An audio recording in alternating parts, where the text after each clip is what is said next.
The Korean Mafia boss saw the nanny hiding a child and ended up finding the love of his life. Welcome back, everyone. Before we dive into this incredible story, make sure you hit that subscribe button, leave a like, and drop a comment telling me which state you're watching from. I love seeing where all of you are tuning in. Now let's get into it.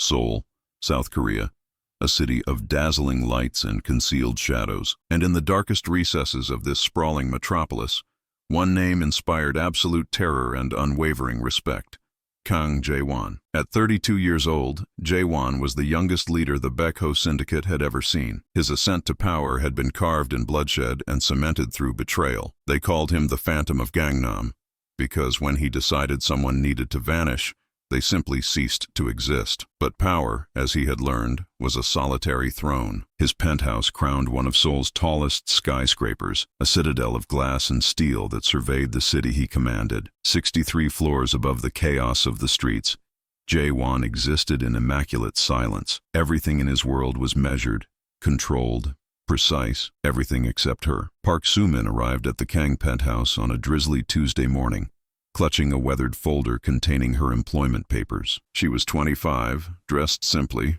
with weary eyes that spoke of restless nights and crushing burdens. The agency had dispatched her as a replacement after the previous housekeeper had departed without warning. Nobody endured long in the Kang household. The whispers about its master were enough to send most fleeing, but Soo-min couldn't afford to flee. She needed this position more desperately than she needed her dignity, more than she needed her safety. What she harbored in her heart was worth any peril. The elevator doors parted directly into the penthouse, and Soo-min stepped into a realm she had only glimpsed in magazines. Floor-to-ceiling windows unveiled the sprawling cityscape. The furnishings were sparse yet impossibly luxurious, all sleek angles and subdued tones. The very air seemed different here, purer somehow, as if even the atmosphere understood its station. A man in an impeccable black suit approached her. His expression was neutral, impenetrable. "You are the new housekeeper?" His voice was frigid, efficient. Soo-min bowed deeply. "Yes, Park Soo-min. The agency sent me." The man examined her for an extended moment. "I am Secretary Yoon.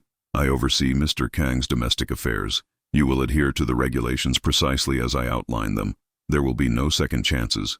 Is that understood?" "Yes, sir." Secretary Yoon presented her with a printed document. "These are your responsibilities and limitations. Mr. Kang treasures his privacy above everything else. You will not address him unless addressed. You will not enter his study under any circumstances. You will not inquire about his business. You will not receive visitors. You will not use your phone during work hours. You will not." "I understand," Soo-min interjected softly. "I am here to work, nothing more." Secretary Yoon's eyebrow flickered slightly at the interruption, but he remained silent. He merely nodded and beckoned her to follow. The tour of the penthouse consumed 20 minutes. The kitchen was a showcase of modern innovation. The living spaces were spotless. The guest quarters went perpetually unused, and at the terminus of a lengthy corridor, a substantial wooden door remained firmly sealed. "The study," Secretary Yoon stated. "You do not clean it. You do not touch it. You do not even glance at it." "Understood?" Soo-min nodded. "Good. Mr. Kang is seldom present during daylight hours. Your shift commences at 6 in the morning and concludes at 8 in the evening. Sundays are yours. Your quarters are in the service area behind the kitchen.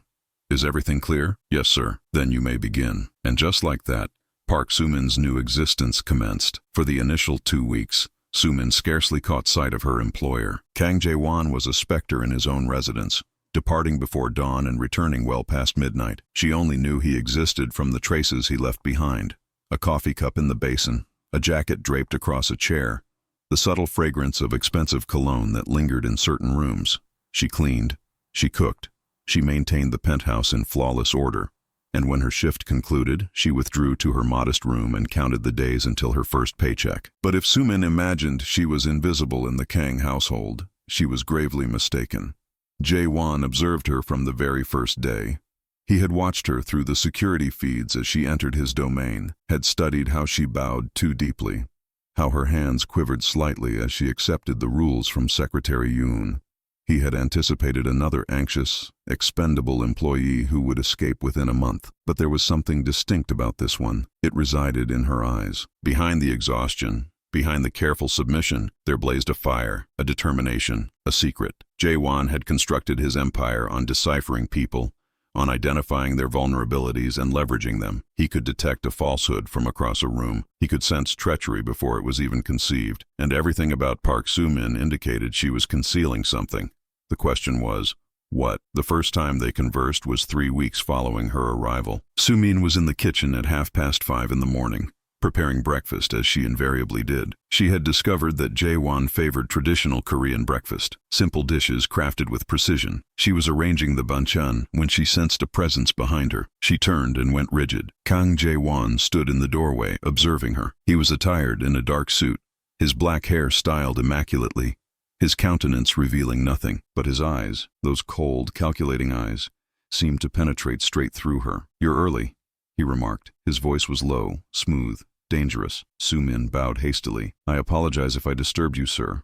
I didn't realize you were home." "I'm always home." She didn't know how to respond, so she said nothing. Jae-won advanced into the kitchen, and Soo-min instinctively retreated. He noticed. Of course he noticed.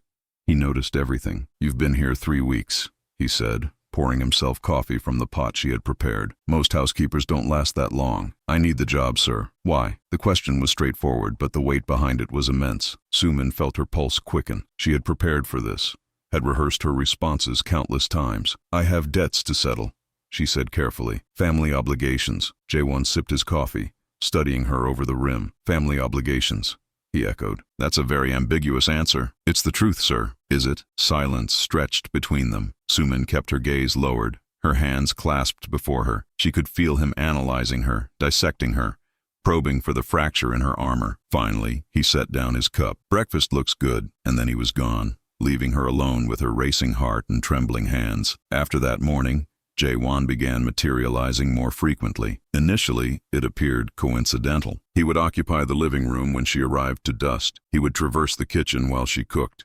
He would emerge from his study precisely as she finished the corridor. But there was nothing coincidental about Kang Jae-won. Secretary Yoon detected the shift immediately. In the 5 years he had served the Kang family, he had never witnessed Jae-won exhibit interest in any household staff. They were invisible to him, interchangeable, disposable. But now his employer was posing questions. "The new housekeeper," Jae-won said one evening, not lifting his eyes from his documents. "What do you know about her?" Secretary Yoon consulted his tablet. "Park Soo-min, 25 years old, born in Busan, relocated to Seoul 4 years ago. No criminal record, no known affiliations. She worked at a restaurant before the agency recruited her. Her references were adequate. Family, parents deceased. No siblings according to her file. She listed no emergency contacts." Jae-won frowned slightly. No emergency contacts. No family, no connections. On paper, Park Soo-min was precisely what she appeared to be, a solitary young woman struggling to survive in a merciless city. But Jae-won hadn't endured this long by trusting paperwork. "Have her followed," he said. Secretary Yoon hesitated. "Sir, if I may inquire, is there a specific concern?" Jae-won finally raised his eyes, and there was something in them that Secretary Yoon couldn't quite identify. It wasn't suspicion, not entirely. It was something else, something resembling curiosity. "No specific concern," Jae-won said. "I simply want to know who's residing in my home." "Understood, sir. I'll arrange surveillance immediately." The reports commenced arriving within days. Park Soo-min departed the penthouse every Sunday at precisely 9 in the morning. She rode the subway to a neighborhood in eastern Seoul, a modest district far removed from Gangnam's gleaming towers. She would enter a small building and not emerge for several hours. "It's an apartment complex," Secretary Yoon reported. "Unit 402. The lease is registered under the name Kim Yeon-ji." "Who is Kim Yeon-ji?" "We're still investigating." Jae-won reclined in his chair, rotating a pen between his fingers. "What else?" "She visits a pharmacy twice weekly. The purchases are unusual, prescription medications, but the quantities suggest they aren't for her." "What kind of medications?" Secretary Yoon reviewed his notes. "Primarily treatments associated with chronic illness. Heart conditions specifically." The pen ceased moving in Jae-won's hand. "Continue the surveillance," he said. "I want to know everything." Soo-min remained unaware she was being monitored. She moved through her days with the same meticulous routine. Cleaning, cooking, maintaining the perfect quietude that Mr. Kang seemed to demand. But on Sundays, she permitted herself to become someone else. She would rise early and select her finest clothes. Nothing elaborate, but clean and cheerful. She would ride the subway across the city, watching the neighborhoods transform from affluent to modest to worn. And when she finally reached that small apartment on the 4th floor, she would become who she truly was. "Soo-min Uni." The door burst open, and a small figure collided with her legs. Sumin laughed, the first genuine expression of joy she had produced all week. "Hello, my precious one," she said, kneeling to embrace the child. "Have you been good this week?" The little girl, barely 5 years old, nodded enthusiastically. "I helped Halmione make soup, and I learned a new song at school. Want to hear it? I want to hear everything." Sumin lifted the child into her arms and carried her inside, where an elderly woman was rising slowly from a chair. Kim Yeonji was 72 years old, and the toll of her illness showed in her gaunt frame and ashen complexion, but her eyes were warm as she watched the two young women embrace. "You're too thin," Yeonji said immediately. "Are they not feeding you at that job?" "I'm fine, grandmother. Please sit down. You shouldn't be standing so much. I'm old, not deceased. I can stand in my own home." But she sat anyway, and Sumin noticed the slight wince she attempted to conceal. The heart condition was deteriorating. The medications were barely sustaining stability. The doctors had been explicit. Without proper treatment, without surgery that cost more money than they could ever accumulate, Yeonji's time was finite, and so Sumin worked. She worked in a place that frightened her, for a man who terrified her. Because this woman and this child were everything she had remaining in the world. Yeonji was not her grandmother by blood. Sumin's parents had perished when she was 15, victims of a factory accident that had also claimed 3 other workers. No compensation was ever rendered, no justice was ever served. Sumin had been alone, homeless, starving, when Yeonji discovered her sleeping in a park. The old woman had taken her in without hesitation, had fed her, clothed her, enrolled her in school, had loved her when no one else would. And the child, this beautiful girl with her mother's eyes, she was the daughter of Yeonji's own granddaughter, a young woman who had died in childbirth 3 years prior. The father had disappeared long before the baby arrived, and so 2 survivors, an elderly woman with a failing heart and a young orphan with nothing to offer, had become a family. "Did you bring the medicine?" Yeonji asked quietly after the little girl had scampered off to retrieve a drawing she wanted to show Sumin. Sumin nodded, extracting a small bag from her purse. "It's getting harder to afford," she admitted, "but I secured this month's supply." "You're working too hard." "I'm working exactly as hard as I need to." Yeonji reached out and clasped her hand. "I worry about you, child. That place you work. Those people. I've heard the stories." "Stories are merely stories, grandmother. I clean a wealthy man's house. That's all." "Is it?" Sumin forced a smile. "It is. Now tell me about Hyun's school. Did she pass her test?" The subject was diverted, but the concern in Yeonji's eyes persisted. Jae-won reviewed the final surveillance report in his study. The door secured, the room silent. Park Sumin was not what she appeared. She was not a simple housekeeper with debts to settle. She was a woman shouldering an impossible burden, supporting an elderly woman who was not her relative, and a child who was not her daughter, spending every one she earned on medicine and rent and school fees, working herself to exhaustion for people who had no claim on her except love, and she had never breathed a word about it. Jae-won set down the report and stared at the wall. In his world, everyone had an angle, everyone wanted something. Loyalty was purchased and love was a weakness to be exploited. He had learned these lessons early and had constructed his life around them. But this woman, this ordinary, exhausted, stubborn woman, she confounded him. Why would she sacrifice so much for people who weren't even her kin? Why would she work in a place that clearly terrified her without ever protesting? Why did she possess such fire in her eyes when she should have been shattered by life years ago? He wanted to comprehend her. No, he needed to comprehend her, because if she was genuinely what she appeared to be, then she was something Jae-won had long ceased believing existed, something good. The following morning, Jae-won discovered Sumin in the kitchen as usual, but this time, instead of departing after a few terse words, he seated himself at the table. She froze mid-motion, the ladle suspended over a pot of soup. "Sir, is something wrong with the breakfast?" "Sit down." "I'm sorry." "Sit down." It wasn't a request. Sumin set down the ladle with unsteady hands and lowered herself into the chair opposite him. She kept her eyes on the table, her heart hammering. Jae-won studied her for a long moment. "How long have you been taking care of them?" The color drained from her face. I don't know what you mean, sir." "Kim Yeonji, the child. How long?" Sumin's hands clenched in her lap. This was it. He knew everything. She had been so cautious, but he knew. And now she would lose her job, and then she would lose them. "Please," she whispered, "please don't dismiss me. I'll work harder. I'll do anything. I need this job. I'm not going to dismiss you." She looked up, stunned. Jae-won's face remained as inscrutable as ever, but there was something in his voice that hadn't been present before, something almost gentle. 10 years, she said finally. "I've been caring for grandmother Yeonji for 10 years. Hyun came 3 years ago, when her mother passed. They're not your family. They're all the family I have. The words suspended in the air between them. Jaewon felt something shift in his chest, something he couldn't identify and wasn't certain he wanted to. Why didn't you include it on your application? He asked. A sick relative and a child would have made you a more sympathetic candidate. Sumin shook her head. People don't want employees with complications. I've been rejected from positions before because they assumed I would be unreliable, that I would miss work or be distracted. I couldn't risk it again, so you lied. I omitted. There's a difference. A ghost of a smile crossed Jaewon's face. Is there? Sumin met his eyes for the first time since sitting. Yes. Lying is stating something false. Omitting is simply not stating everything true. I never lied to you, Mr. Kang. I do have debts. I do have obligations. I just didn't explain why. Jaewon leaned back in his chair. This woman, this simple housekeeper, was arguing semantics with the head of the Baekho syndicate. She should have been pleading for forgiveness, for mercy. Instead, she was defending her honor with the same fire he had witnessed in her eyes from the first day. The old woman is ill, he said. Yes. The treatments are expensive. Yes. Your salary isn't sufficient. Sumin's jaw tightened. I'm managing. Are you? She didn't respond because they both knew the truth. She wasn't managing. She was drowning. Every month was a calculation of which bills to delay, which meals to skip, which medicines were absolutely essential.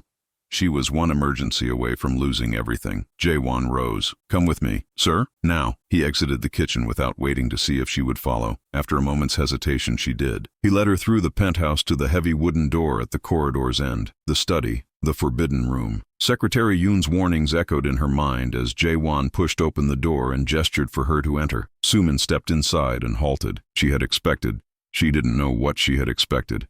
Weapons, perhaps. Evidence of crimes. Something dark and terrible that matched the rumors about this man. Instead, she found a library. The walls were lined with books. Hundreds of them. Maybe thousands. The shelves extended to the ceiling, with a rolling ladder to access the uppermost volumes. A large desk occupied the space near the window, neat and organized, with a single lamp and a leather chair, and on the desk, a photograph. Jaewon noticed where her gaze had settled. My mother. She died when I was 12. Sumin looked at the photo. A beautiful woman with kind eyes, her arm around a young boy who had not yet learned to conceal his emotions. She was ill for a long time. Jaewon continued. My father refused to get her proper treatment, said it was too expensive, said she was weak. His voice was flat, controlled, but Sumin could detect the ancient fury beneath the surface. I promised myself I would never let money be the reason someone I cared about suffered. He turned to face her. I'm going to pay for the old woman's treatment. Sumin stared at him. What? Her surgery, her medications. Everything. I'll pay for it. I don't understand. Why would you? Because I can. Because you work for me, which makes your problems my problems. Because... He stopped, something flickering across his face. Because you remind me of someone I used to be. Before all of this. Sumin's eyes brimmed with tears. I can't accept that, sir. I can't. It's too much. The surgery alone costs... I know what it costs. I don't care what it costs. He stepped closer, and for the first time his voice softened. You've been carrying this alone for 10 years. Let someone help you. But why? You don't even know me. Jaewon looked at her for a long moment, and there was something in his eyes that made her breath catch. I'd like to, he said quietly, if you'll let me. The surgery was scheduled for the following month. Sumin attempted to argue, to negotiate, to at least establish some kind of payment plan. Jaewon rejected every attempt. The money, he said, was nothing to him, less than nothing. What mattered was that the old woman would live, and that Sumin would stop slowly destroying herself with stress and exhaustion. In the weeks preceding the surgery, everything transformed. Jaewon began returning home earlier. He would sit in the kitchen while Sumin cooked, asking her questions about her life, her past, her hopes for the future. He shared his own history, about growing up beneath his father's violence, about clawing his way to the summit of an organization he sometimes despised. They talked for hours. Secretary Yoon observed these developments with mounting concern. Sir, he said one evening after Sumin had retired to her room, I feel I should remind you of the risks of involvement with household staff. Jaewon didn't look up from his book. What risks would those be? She could be a plant, a spy from a rival organization, someone sent to gather intelligence or create a vulnerability. She's not. With respect, sir, how can you be certain? Jaewon finally raised his eyes. Because I know. I've read every report. I've observed her every movement. I've spoken to her every day for weeks. Park Sumin is exactly what she appears to be. A good person in an impossible situation. doing her best to survive. And that's precisely what a well-trained operative would appear to be. Secretary Yoon, Jae-won's voice hardened. I appreciate your concern, but this matter is not open for discussion. Is that understood? Secretary Yoon bowed stiffly. Understood, sir, but he didn't stop watching. And he wasn't the only one. Quick reminder, if you're enjoying this story, don't forget to hit that like button and subscribe. Now back to the drama. The surgery was a success. Soo-min received the call from the hospital while she was tidying the living room. She answered on the second ring, her heart in her throat, and listened as the doctor explained that the procedure had gone flawlessly. Yeon-ji was recovering well. She would require rest and rehabilitation, but her prognosis was excellent. Soo-min ended the call and dissolved into tears. That was how Jae-won found her, collapsed on his designer sofa, sobbing into her hands. He stood in the doorway for a moment, uncertain, then crossed the room and sat beside her. Good news or bad? He asked. Good. She looked up at him, her face wet and radiant. Good news. She's going to be okay. Because of you, she's going to be okay. Before she could restrain herself, before she could consider what she was doing, she threw her arms around him. Jae-won went rigid. When was the last time someone had embraced him? Not for show, not for manipulation, but simply because they were happy and wanted to share that happiness with him. He couldn't remember. Slowly, hesitantly, he wrapped his arms around her. She was warm and soft and real, and she smelled like the kitchen and the cleaning products she used and something else, something that was simply her. He closed his eyes and let himself hold her, let himself be held, and felt something inside him that had been frozen for years begin to thaw. Soo-min pulled back suddenly, horror dawning on her face. I'm so sorry, sir. I'm so sorry. That was completely inappropriate. I shouldn't have... Jae-won. She blinked. What? My name is Jae-won. You can use it. I couldn't possibly. You just embraced me. I think we're past formal titles. A surprised laugh escaped her, and she quickly covered her mouth. I really am sorry. I was just so happy, and you were there, and... Soo-min. He reached out and gently lowered her hand from her face. Don't apologize for being happy. Don't apologize for showing emotion. In this house with me, you don't have to be anyone other than who you are. She stared at him. This man who commanded armies of criminals, who had killed and ordered killings, whose name made grown men tremble with fear, and all she could see was the lonely boy in the photograph, the one whose mother had died because his father didn't think she was worth saving. Thank you, she whispered, for everything. You don't need to thank me. I do. No one has ever... She trailed off, shaking her head. You're not what I expected, Jae-won. Neither are you. They sat in silence for a moment, the space between them charged with something new, something neither of them was ready to name. Finally, Soo-min stood. I should finish cleaning. Jae-won nodded, but as she walked away, he called out, Soo-min. She turned. Would you like to have dinner with me tonight? Not as employee and employer, just dinner. Her heart skipped a beat. Yes. I'd like that. He smiled, a genuine smile that transformed his face, and Soo-min felt the ground shift beneath her feet. She was falling for him, and she was terrified. Dinner became a regular occurrence. Every evening after her work was completed, Soo-min would change into something nicer than her cleaning uniform and join Jae-won in the dining room. Sometimes Secretary Yoon would cook, sometimes they would order in, sometimes Soo-min would prepare something herself, and Jae-won would watch her with an expression that made her cheeks warm. They talked about everything. Soo-min told him about her parents, about the accident, about the years of solitude before Yeon-ji found her. She told him about Ha-eun, about watching her flourish, about the fear of being unable to provide for her. She told him her dreams, small, practical ones, of saving enough money for a proper apartment, of sending Ha-eun to a good school, of growing old and watching that little girl become a woman. Jae-won told her things he had never told anyone. He told her about the day he assumed control of the syndicate, the blood on his hands that had never quite washed clean. He told her about the nightmares that still plagued him, the faces of people he had harmed, the weight of every decision he had ever made. He told her about the isolation of leadership, about how every relationship in his life was transactional, how he had forgotten what it felt like to be truly known. You're the first person who's looked at me without fear, he said one night. Everyone else sees the title, the power, the danger. You see, I don't know what you see. I see a man, Soo-min said simply, a complicated man who has done terrible things and carries the weight of them. A man who could have let his past destroy him but didn't. A man who saved my grandmother's life for no reason except that he could. I had reasons. Did you? He looked at her across the table, candles flickering between them, and felt his carefully constructed walls crumble further. I'm falling in love with you, he said. The words hung in the air. Soo-min's breath caught. Jae-won. I know I shouldn't. I know this can't end well. I know that my world is dangerous and dark and that you deserve someone who can give you a normal life. But I can't stop it. I tried. I can't. Sumin stood slowly and walked around the table. She knelt beside his chair and took his hands in hers. I'm not asking for normal, she said. I'm not asking for safe. I'm just asking for you. Whatever that means. Whatever that brings. You don't know what you're saying. The syndicate, my enemies, the constant danger. I know exactly what I'm saying. She reached up and touched his face, and he leaned into her palm like a man dying of thirst who had finally found water. I've been surviving my whole life, Jaewon. For once I want to live, and when I'm with you, I feel alive. He kissed her. It was gentle at first, tentative, as if he feared she would shatter, but she pulled him closer, and the kiss deepened, and all the walls they had built around themselves came crashing down.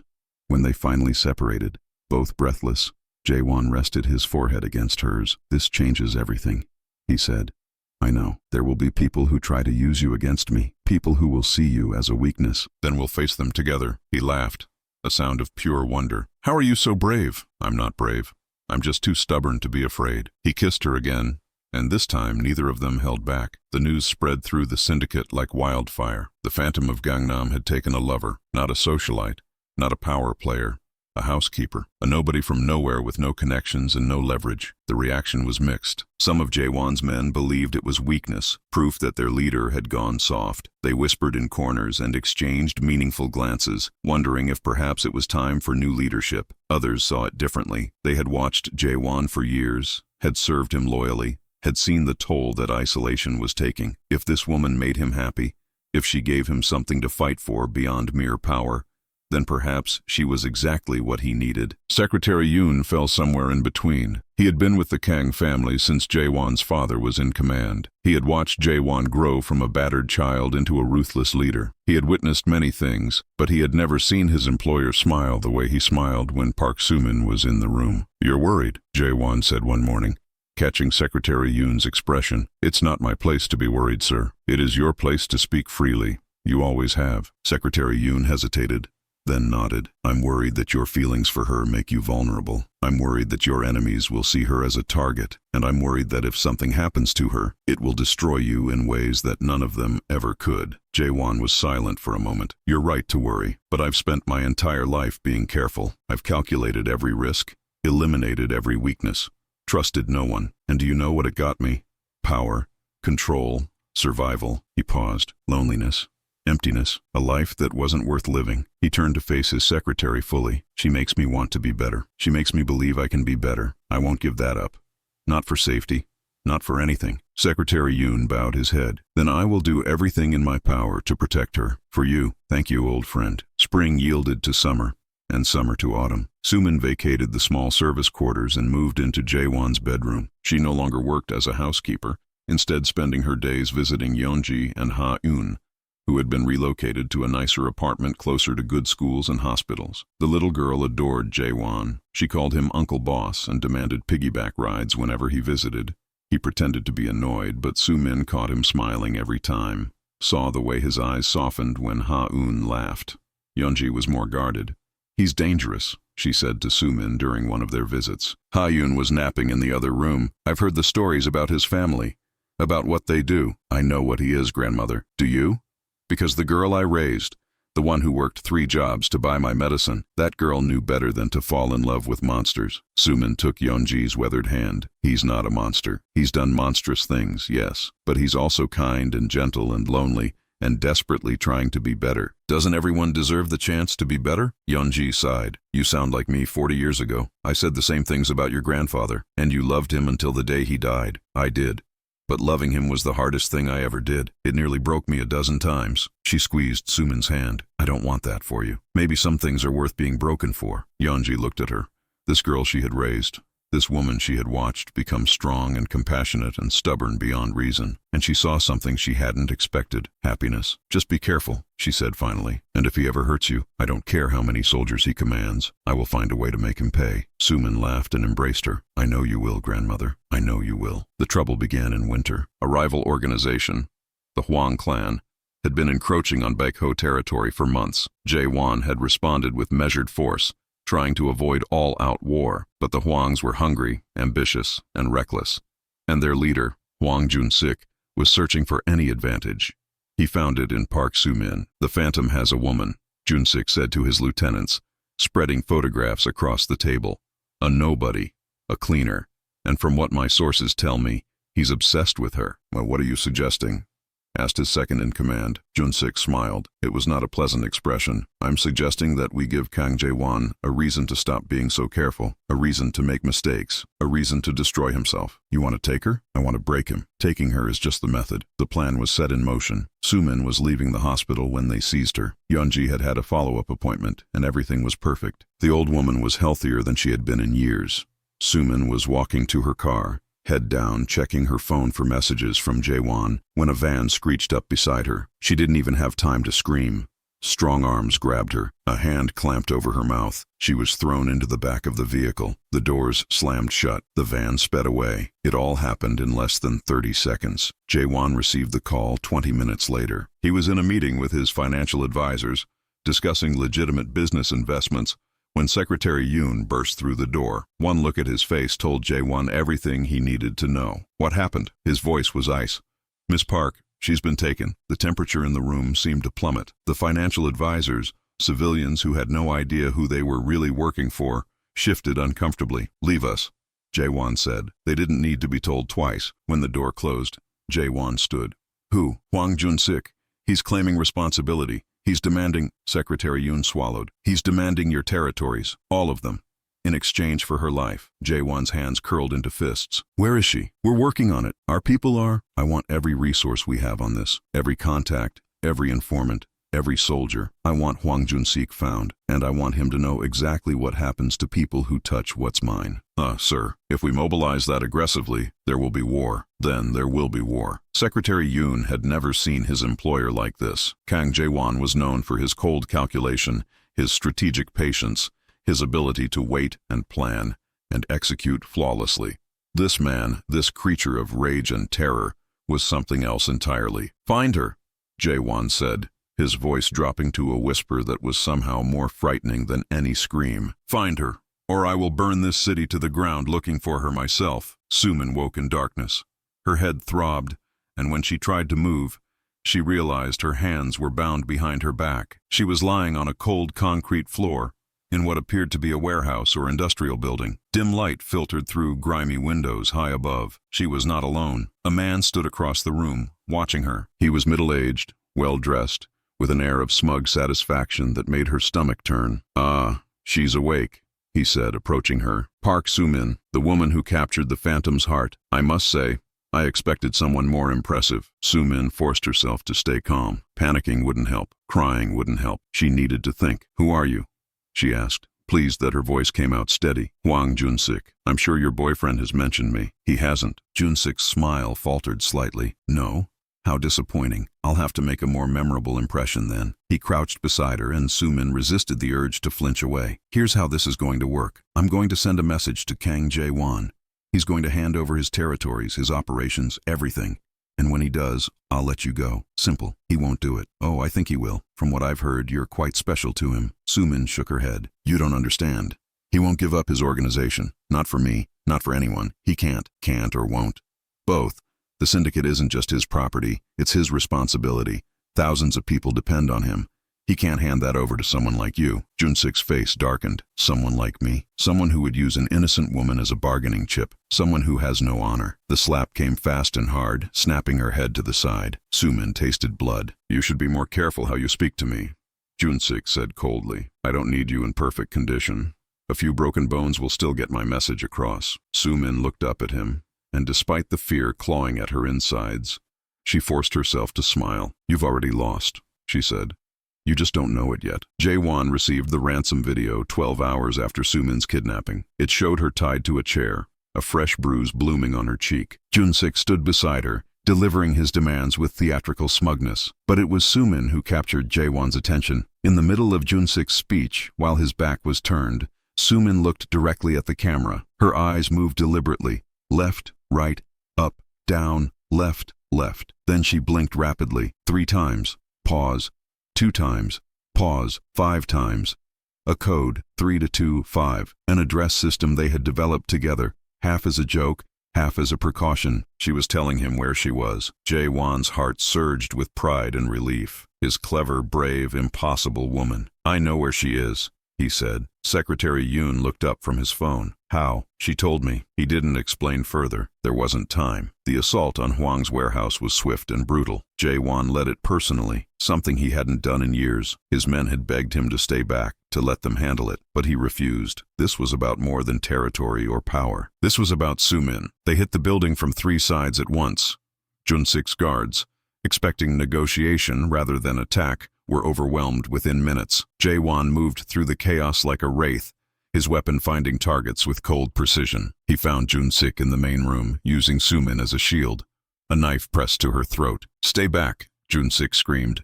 "I'll kill her. I swear to God I'll—" "Jae-won," Sumin said calmly. "He's terrified.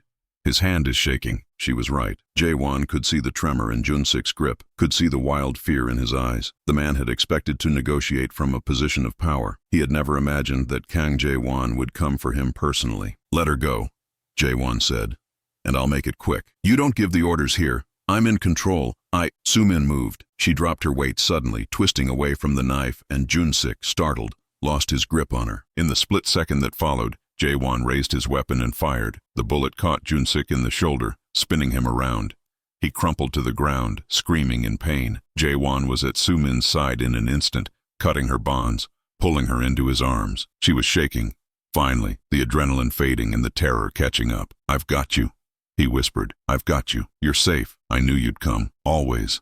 I'll always come for you." Behind them, Jun-sik groaned. You haven't won.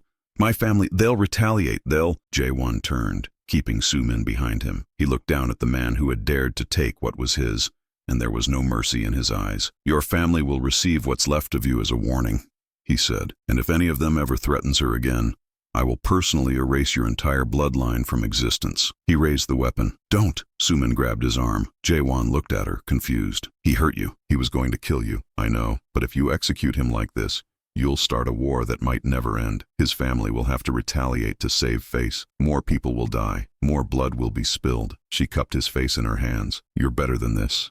Be better than this." The war inside Jae-won was visible on his face. Every instinct screamed for blood, for vengeance, for the violent justice that had defined his life. But she was looking at him with such faith, such belief that he could choose differently. For her, he could be different. For her, he lowered the weapon. "Take him," he said to his men. "Keep him alive. We'll negotiate with his family from a position of strength." As Jun-sik was dragged away, Jae-won pulled Sumin close again. "You're going to be the death of me," he murmured. "Or the saving of you," she replied. "I prefer that option." He laughed, despite everything, and kissed her forehead, and held her like he would never let go. The aftermath of the kidnapping changed everything. The Huang clan, faced with the evidence of Jun-sik's foolishness and the very real threat of Jae-won's wrath, negotiated a surrender. Their territories were absorbed into Baekho's operations, but the bloodshed that Sumin had feared was avoided. In the syndicate, Sumin's role changed as well.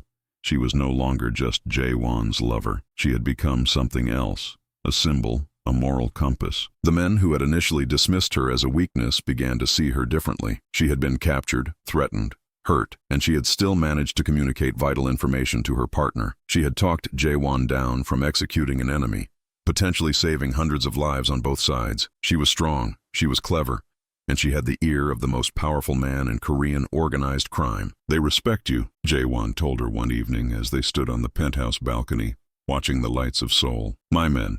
They've started calling you the Heart." Sumin laughed. "That's ridiculous." "Is it? You've changed things, Sumin. You've changed me." She leaned into him, and he wrapped his arms around her from behind. "I didn't do anything except love you. That's everything." They stood in comfortable silence for a while, watching the city pulse with life below them. "I want to marry you," Jae-won said. Sumin went very still. "I know it's complicated," he continued quickly. "My world isn't safe. There will always be people who want to hurt me. And by extension you. I can't promise you a normal life. I can't promise you peace.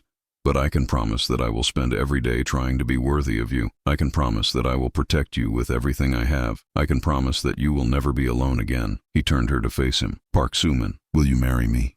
Tears streamed down her face. "Yes, 1,000 times yes." He kissed her, and the city sparkled below them, and for one perfect moment, The world was exactly as it should be. The wedding was held 6 months later. It was a small ceremony, intimate, nothing like the grand affairs that powerful men in Jaewon's position usually threw. Sumin had insisted on simplicity, and Jaewon had agreed without hesitation. Ha-eun was the flower girl. She walked down the aisle with exaggerated seriousness, scattering petals like she was performing brain surgery. The guests, a mix of Jaewon's most trusted lieutenants and Sumin's small circle of loved ones, tried not to laugh. Yeonji sat in the front row, dabbing at her eyes with a handkerchief. Beside her, Secretary Yoon maintained his usual stoic expression, but there was a softness in his eyes that hadn't been there before. And when Sumin walked down the aisle, dressed in simple white, Jaewon forgot how to breathe. She was beautiful. She was always beautiful. But today, with joy radiating from her face, she was transcendent. "You look," he trailed off, unable to find adequate words. "You too," she said, squeezing his hands, like a man who finally found what he was looking for. "I found her 10 years too late. You found her exactly when you were supposed to." They exchanged vows. Simple ones, honest ones. Not the flowery promises of fairy tales, but real commitments that acknowledged the complications of their life together. They promised to be honest, to be patient, to support each other through the darkness that would inevitably come. And when they kissed, the small crowd erupted in cheers. Later at the reception, Yeonji approached Jaewon. "I want to say something to you," she said, her voice stern despite the tears still wet on her cheeks. Jaewon straightened instinctively. "Yes, ma'am. That girl has been through more hardship than anyone should ever face. She lost her parents, her home, everything, and still, she found room in her heart to love you, with all your complications and dangers and darkness. I know, do you? Because if you ever make her cry tears of sadness, if you ever make her regret choosing you, I don't care how many soldiers you command, I will find a way to make you pay." Jaewon smiled, the first genuine smile he had ever offered this woman. "I believe you, and I welcome it, because if I ever hurt her, I'll deserve whatever you do to me." Yeonji studied him for a long moment, then nodded slowly. You'll do just fine." She patted his cheek, a gesture that was simultaneously gentle and warning, and walked away. Years passed.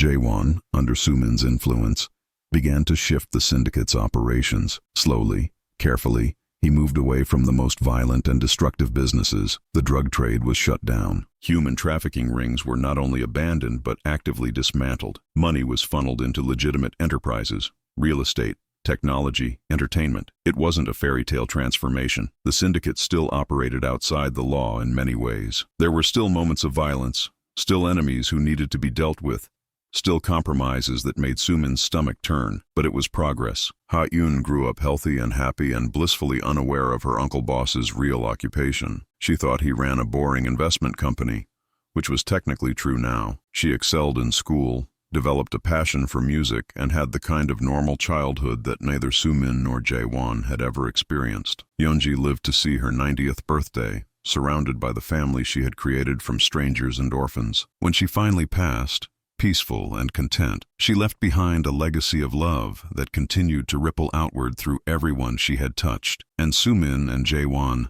against all odds, were happy. Not perfectly happy, not the uncomplicated bliss of simple lives. There were fights, disagreements, moments when the darkness of his world threatened to overwhelm the light she brought. There were nights when he woke from nightmares, and she held him until the shaking stopped. There were days when she mourned the normal life she might have had, and he reminded her that normal was overrated. But through it all, they had each other. One evening, many years after their first meeting, they stood on the same balcony where he had proposed. The city had changed around them, but their love remained constant. "Do you ever regret it?" Jaewon asked. "Staying with me?" Sumin considered the question seriously, as she always did. "I regret nothing," she said finally. "Every choice I made led me here. To you, to Ha-eun, to this life that's more than I ever dreamed possible. Even the dangerous parts, the scary parts, especially those, they made me stronger. They made us stronger." She turned to look at him, this man who had been monster and savior, enemy and lover, stranger and soulmate. "You asked me once why I wasn't afraid of you. Do you remember what I said? You said you saw a man, a complicated man. I still see him. Every day I see him, and every day I love him more." Jaewon pulled her close, and she rested her head on his chest, listening to the steady beat of his heart. "I never believed in redemption," he murmured. "Never believed someone like me could deserve happiness. And now, Now I believe in you. That's enough." They stood together as the sun set over Seoul, painting the sky in shades of gold and crimson. The city hummed with life below them, millions of stories unfolding in the gathering darkness. But their story was the one that mattered, a story of finding light in the darkest places, of love that defied expectation and logic and every rule they had been taught, of two broken people who somehow made each other whole. It wasn't a fairy tale. It was better. It was real. And they lived, not happily ever after, but happily enough, with all the complications and challenges and moments of doubt that real love entails, which, in the end, is the best any of us can hope for. The end. If this story touched your heart, don't forget to like, subscribe, and hit that notification bell so you never miss an update. Until next time.